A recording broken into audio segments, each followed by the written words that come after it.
Hello, everyone. Hello! My name is Safiya, and I wanted to say some few words. So thank you all so much for coming here. I hope you can all hear me. I've been screaming, as you all have.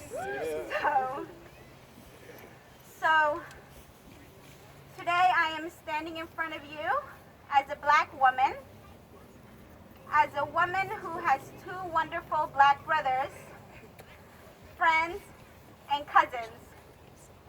Black people have faced so much in this country and around the world that if we were able to share our stories, they will shock you. I have a story to share. A few weeks ago, in my own driveway, an older white man, who is my neighbor, stopped me as I was driving out and said, "You can't drive on this road. It's a private property unless you live here."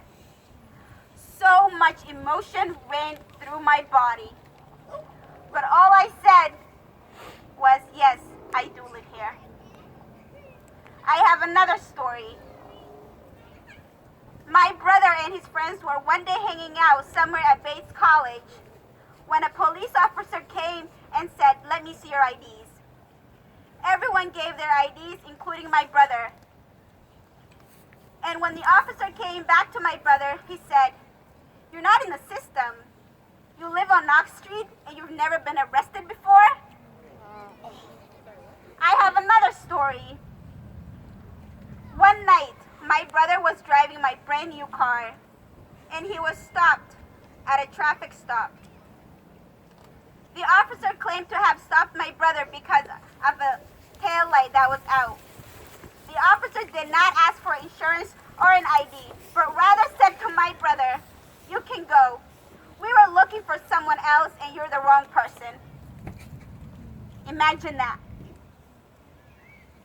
All of these instances have happened in our city, Lewiston.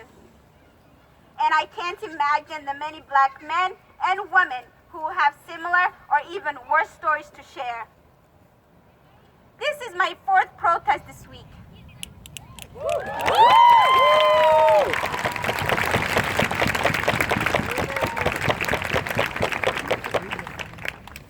And yes, I'm pretty exhausted. But imagine how exhausting it is when you have to fight against a system that was never built for you.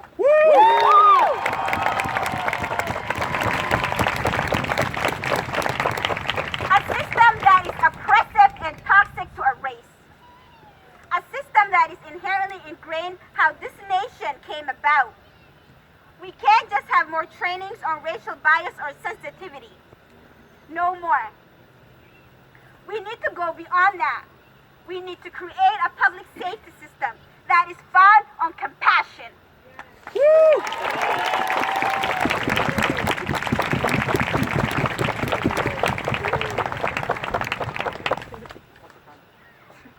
This is not only about police brutality, it is about our education system, where black kids get suspended at a higher rate than white kids.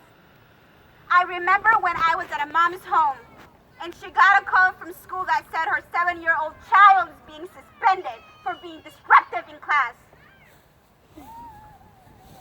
Regardless of race, no child should be suspended if they are under a certain age.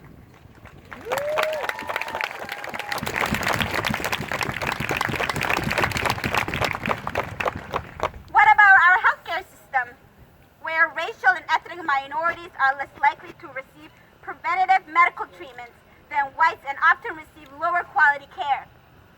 Where right now, in our state, the state of Maine, black people are testing at a higher rate for COVID.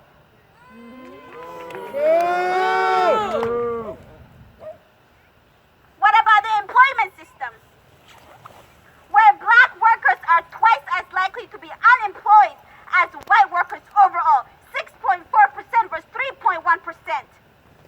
Where right at our state capitol, I work there as a committee clerk.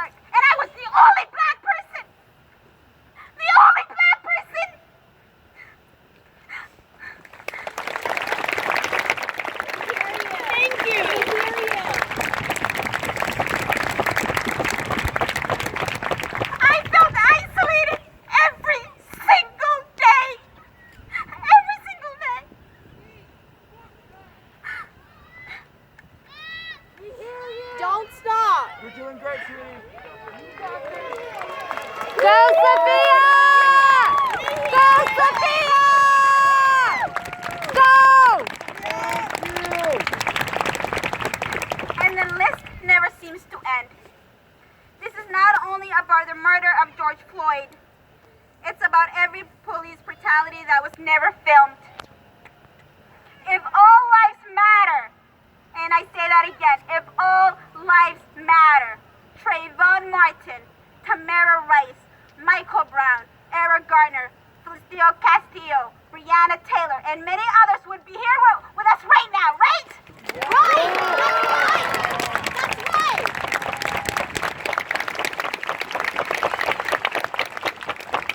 We can't just continue to be at protest.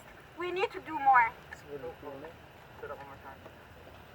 We cannot only go to protest, we need to do more. Everyone, please get your phones out. I have a request.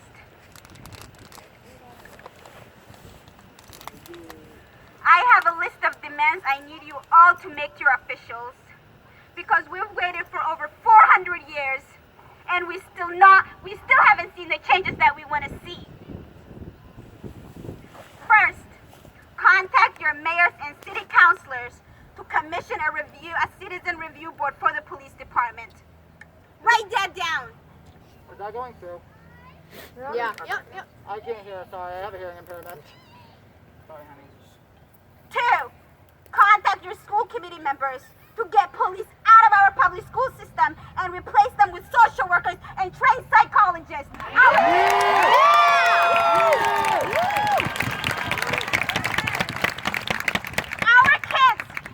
Our kids, my brother, who is a 16-year-old, they need social and mental help, not fucking guns.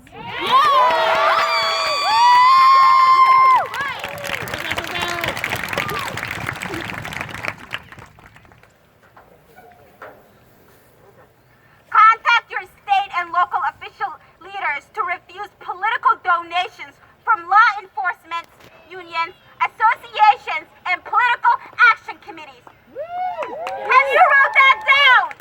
Yes! 4, contact your state and local elected leaders to make policing contracts and the negotiations around them public and open to community comment. I honestly hope you are all writing this down. Please write them down. 5, run for office.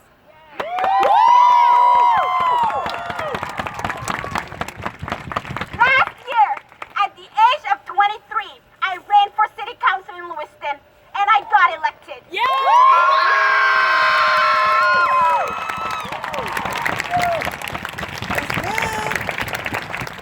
I have not only walked and spoke with protesters as I am doing today, but I'm also at the table advocating for their interests.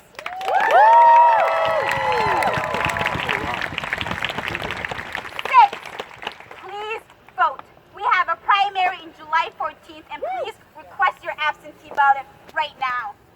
And under this request, city clerks across our state, they have a shortage of supervisors. Please contact them so that you can help at the polls. Please. That's why we have limited polling locations, because city clerks do not have enough people to station at the polling locations. So please, if you can help. We hear you!